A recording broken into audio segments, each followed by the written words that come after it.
అందమైన Visakhapatnam.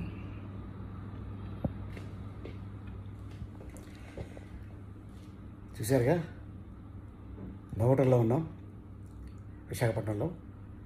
The great director నా మిత్రుడు పూరి జగన్నాథ్ దర్శకత్వంలో డబుల్ స్మార్ట్ శంకర్, రామ్ పోతినేని హీరోగా మొత్తం క్రూ అంతా వచ్చాం విశాఖపట్నంకి. ఇవాళ ఈవినింగ్ ఈవెంట్ ఉంది.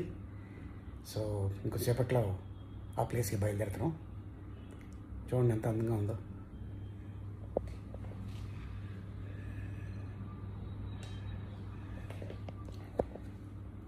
సండే ఇవాళ పబ్లిక్ షో అంతా ఎంజాయ్ చేస్తున్నారు.